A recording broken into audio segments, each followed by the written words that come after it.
বলতে পারে না যে আজকে আমার বাড়িতে মাংস নেই বা আজকে ঈদের দিন মাংস করতে পারিনি, তাদেরকে মাংস তাদের বাড়ি পৌঁছে দিবে। অবশ্যই নিজের আত্মীয় স্বজনের সাথে সাথে নিজের প্রতিবেশীর খেয়াল রাখবেন।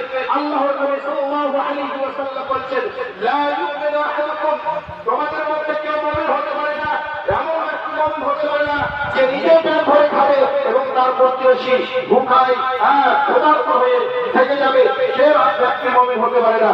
আপনি এই বছরে এই